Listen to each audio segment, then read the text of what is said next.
It's another Q&A edition of Optimal Finance Daily, episode 1522. And I'm your host and personal finance enthusiast, Diania Merriam. We're going to change it up today and address some audience questions on the show. But quick disclaimer, just like all the content shared here, this is for informational and entertainment purposes only, or infotainment, if you will. I am not a certified financial planner and encourage you to take my opinions with a grain of salt. That being said, if you want to send a question in to be answered here on the show, just send a message to finance@oldpodcast.com. But for now, let's get to today's questions and start optimizing your life. Our first question comes from Lillian, who says, I've been interested in financial independence for a while, just to create options. But I don't have any clear goals around retiring early. I'm wondering if I'm putting too much money into retirement vehicles and if I'll regret it one day when I figure out what I actually want to do. Maybe I want to start my own business or take time off or add real estate investing to my portfolio. I'm not really sure yet. I'm in my mid-30s with a net worth of about $400,000. I'm holding a year of expenses in cash as an emergency fund, so $36,000. I've got the bulk of my investments in retirement vehicles, that's $253,000, a chunk in an after-tax brokerage, so about $40,000, and $75,000 of equity in my house. My only debt is my mortgage, and I don't really care about paying off my house early. I've been fully funding my retirement vehicles each year, so $29,000 across 401k, Roth IRA, and HSA, because I don't know what else to do with it, and I figured the tax benefits are a good enough reason to put my money here. Is it possible I'm putting too much money into retirement vehicles that I won't be able to access before traditional retirement age?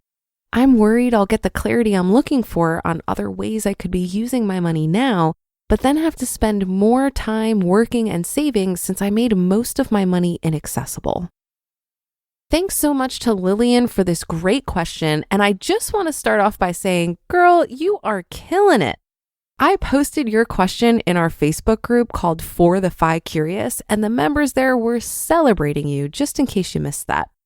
I think your question exemplifies what I've learned about money through my own journey. Money is only as valuable as your clarity on how you're going to use it and your comfort level with how much is enough. You're not going to get that sense of comfort and peace of mind about your money until you have some more clarity. I get the sense that you've bought yourself the opportunity to start asking some bigger questions. How do you want to spend your time? Who do you want to spend it with? And what do you want to create? While you're spending your mental energy pondering these kinds of questions, I would keep doing what you're doing in terms of saving and investing. You're doing a great job taking full advantage of the tax benefits that come with retirement vehicles. So from a numbers perspective, this is the optimal place to put your money. But perhaps some money would be well spent on soul searching right now. Take a class on something that interests you. Take a break from work to knock off something on your bucket list. Perhaps find some kind of retreat, coach, or mastermind group of other people finding their own clarity. It might be time to use some of your money to find clarity on what really makes you tick. You can dial down your retirement contributions at any point, and remember that this money is not as inaccessible as you think. Your contributions to your Roth are available now with no tax or penalties, and you can access 401k money through a conversion ladder if you really needed to. So rest assured that you're not backing yourself into a corner. You've done a great job creating options for yourself, and I would encourage you to start exploring them. And I have another question coming right up, but first, thank you to Ladder for sponsoring this episode. The cost of living has never been higher in history. Many of us have student debt, a mortgage, car payments, medical bills, and the list goes on. On top of all that, there's no thought more stressful than leaving that financial burden on a loved one's lap if something ever happened. On that note, it makes sense why people get life insurance, especially term coverage, which is surprisingly affordable. Why not pay a bit each month to protect the ones you love? If you're asking yourself this question, choose Ladder. Applying for life insurance on Ladder is a breeze, and you only need a few minutes and a phone or laptop to apply. Their smart algorithms work in real time, so you'll find out instantly if you're approved. No more waiting for days for your application to come through.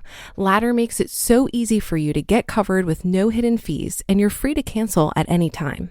So check out Ladder today to see if you're instantly approved. Go to ladderlife.com/OFD. That's LADDER life.com/OFD. ladderlife.com/OFD.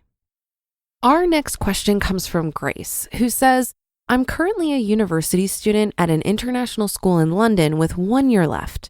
I'm overwhelmed by the amount of student debt I have already accumulated, and I don't even know if it's worth completing my final year or whether I should start seeking employment to begin paying off my debt.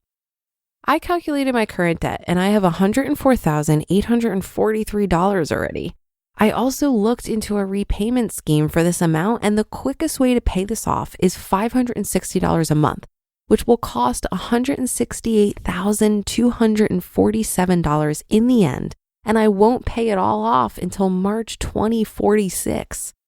Should I go back for my final year and bring in $35,000 more debt? How can I even be sure that my degree will help to pay this all off? Or do I try to find income now and save the $35,000 by not finishing my degree and getting an early start on making loan payments? I don't want to set myself up for a future of struggling to pay my bills. Thanks so much for your question, Grace. I know student loan debt creates a ton of anxiety for many people, so I wanted to commend you for taking a hard look at it and considering your options. The first thing I noticed about your question is some all or nothing thinking. The two options you seem to be considering are quit school or take on $35,000 of more debt. But perhaps there is a middle ground here. Can you transfer to a lower cost school to finish your degree? I promise if you do some research, you will see that there are plenty of other options for less than $35,000. And what about the earning potential of your degree? I would do some networking and research on people who have your same degree to try and estimate the return on investment for taking on this debt. Sure, quitting now to avoid taking on more debt might seem financially responsible, but if that results in cutting your long-term earning potential in half, you've just made it even harder for yourself to pay off this debt. You mentioned that you looked into a repayment plan, but remember that just because the required payment is $560 per month, that doesn't mean that you can't pay more than that. You could double those payments and pay it off in half the time if your income allows for it. I know people with much more debt than you that paid it off in a few years because they were super aggressive about it. Also, keep in mind that student loan debt is a whole different animal. You shouldn't address it the same way as credit card debt, for example. The interest doesn't compound like other types of debt. And there are different repayment plans that you can implement, like pay as you earn, or depending on your career, you could qualify for student loan forgiveness. I think you've got some more research to do before throwing in the towel here. And I'd encourage you to check out a speech from the Economy Conference, which is an event I produce. You can pull it up on YouTube by searching for the title, Student Loans Never Need to Hold You Back. This talk was given by Travis Hornsby of the Student Loan Planner. Travis has consulted on over $500 million in student loan debt personally. And in this informative and entertaining talk, Travis explains the strategies you can use to simultaneously pay off your debt and pursue your dreams. Well, I hope you enjoyed another Q&A edition of Optimal Finance Daily. If you have a question you'd like addressed on the show, go ahead and send it over to finance@oldpodcast.com. I hope you have a great rest of your day, and I'll see you tomorrow, where I'll be back narrating your favorite authors and where your optimal life awaits.